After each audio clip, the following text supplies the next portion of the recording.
Les crispations identitaires sont-elles un mal universel et inéluctable?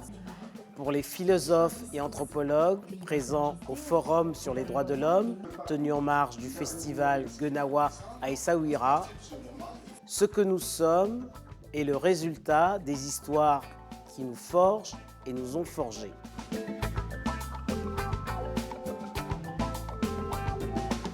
La métisse, chez les Grecs, c'est l'intelligence de la situation, c'est la ruse.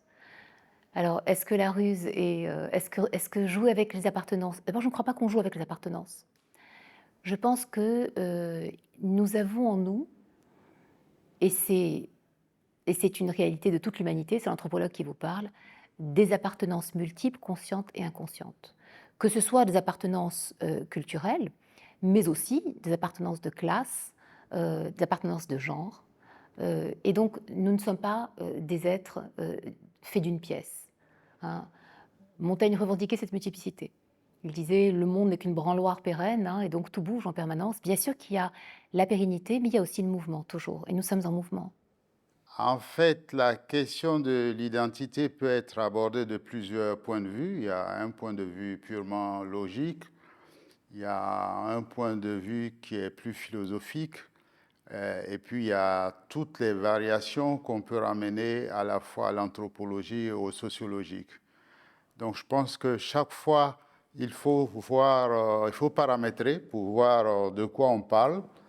Et moi, je le dis avec d'autant plus d'attention que je relève d'une école qui s'appelle l'école de Francfort, qui m'a appris à me méfier de l'identité.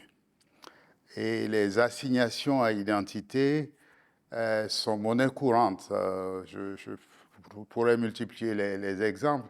Une fois, je finis, l'année où je finis ma thèse en France, je vais rentrer à Abidjan, j'arrive à Roissy, je vais prendre l'avion, et puis le policier, il estime que mon passeport n'est pas le mien, que je ne ressemble pas assez à ma photo.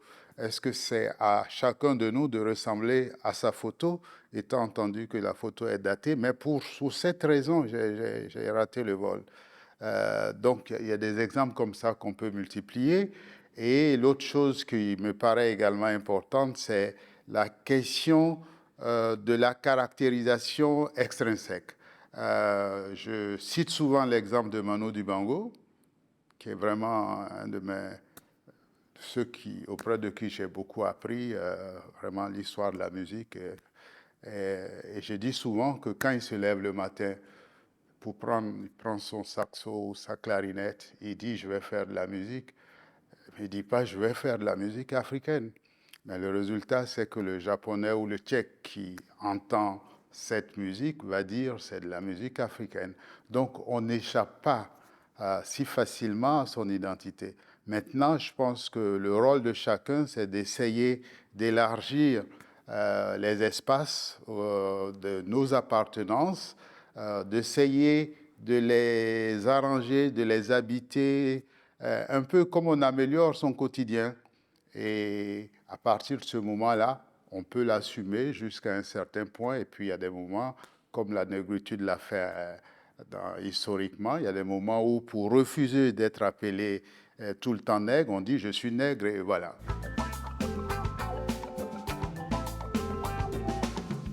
Alors, le « nous » n'est pas le « on ».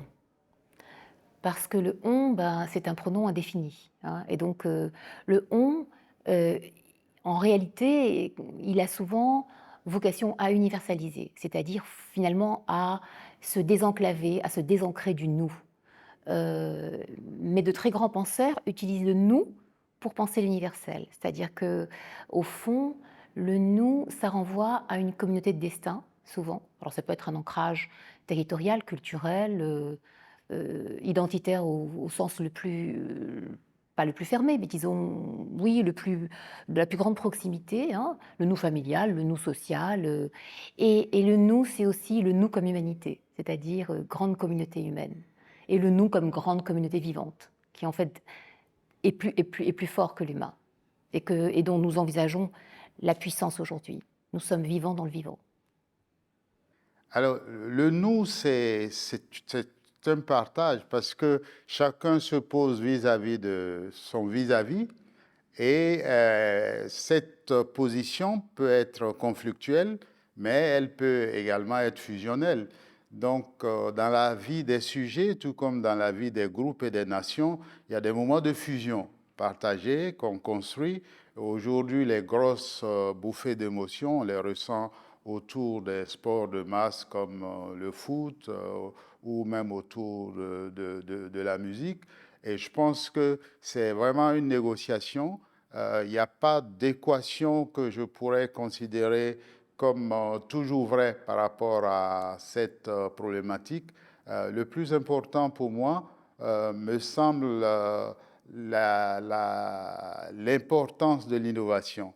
Il faut vraiment comprendre que les identités ne sont pas figées à jamais et que l'histoire africaine montre que nous avons su nous enrichir des apports de l'extérieur, mais il faut que la souplesse soit dans l'appropriation et une appropriation qui ne se fasse pas seulement sous le poids de la contrainte, et une appropriation qui permette aussi d'inscrire les récits de nos peuples, les reçus des personnes, les reçus des sujets dans ces procédures, dans ces objets.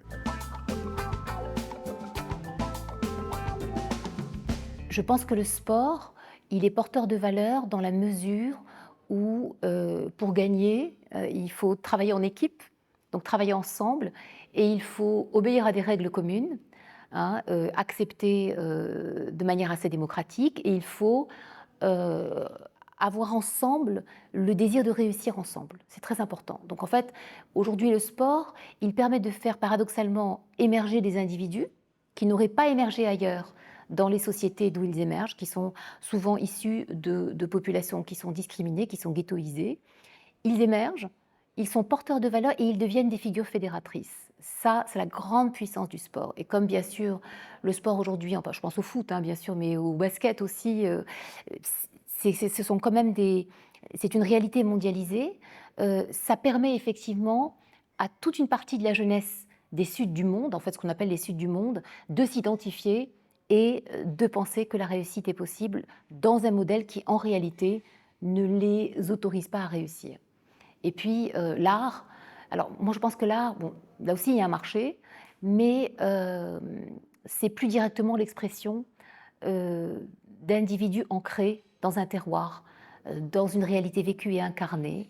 Et donc là, quelque part, c'est dans l'appropriation de règles édictées par les anciens, ceux qui nous ont précédés en fait, hein, dans ce champ d'activité, c'est finalement être capable de faire entendre une voix singulière, mais qui toujours résonne avec les voix collectives. Alors, le miroir, c'est toujours ça. Il y a un effet d'imagination et ce qu'on imagine de soi-même dépend de son vécu.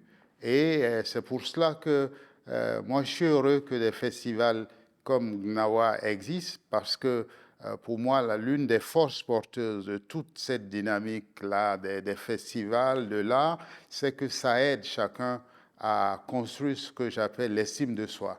À partir du moment où un festival comme celui où nous sommes rassemble des milliers de personnes, à partir du moment où il y a une convergence et qu'il y a une sorte de partage d'émotions qui implique, qui est inclusive, à partir de ce moment-là, on peut dire qu'il y a une construction collective de quelque chose qu'on peut ramener à l'identité, mais qui nous dépasse, qui nous emporte et qui va être aussi un marqueur de l'histoire globale.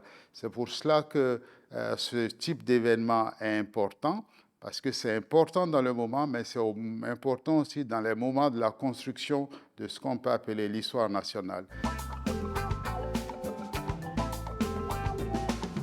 La seule voie qui s'offre à nous aujourd'hui, il me semble, hein, pour ceux qui continuent à désirer une humanité commune, et que peut-on désirer d'autre, hein, qu'une vie commune et une humanité commune, c'est toujours travailler contre la rigidité des représentations, contre les tentations d'un repli identitaire qui est très souvent construit sur une espèce de mythe complètement faux sur le plan scientifique, hein, d'une espèce de pureté originelle des appartenances et des ancrages.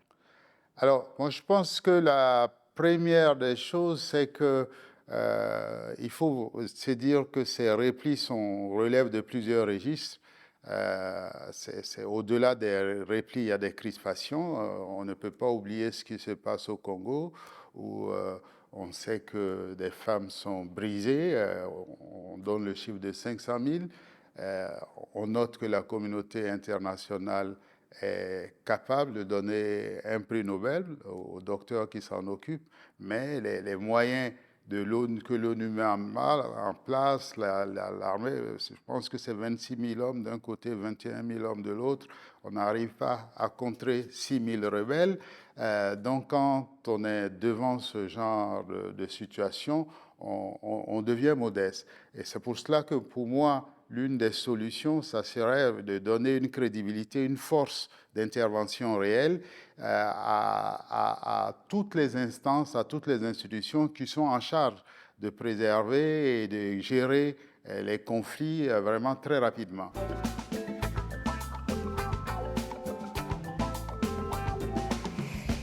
Je pense qu'il y a une construction à la fois intellectuelle, sociale et politique des pouvoirs qui s'ancre quand même dans la majorité des sociétés humaines dans une grande discrimination vis-à-vis du féminin, c'est-à-dire au fond une relégation des femmes du côté de la procréation, de la reproduction, et une sorte de valorisation des hommes du côté de la production symbolique.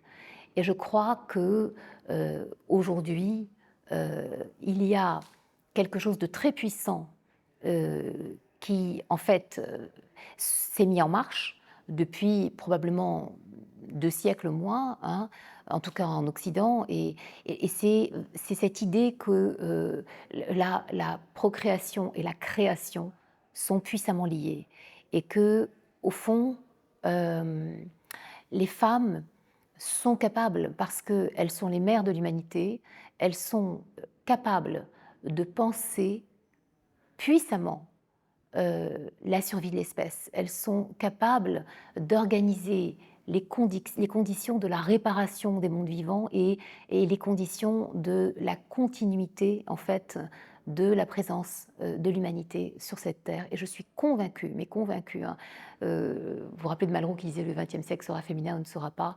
Moi je dis l'humanité sera portée par les femmes ou ne sera pas, et il est temps de le comprendre.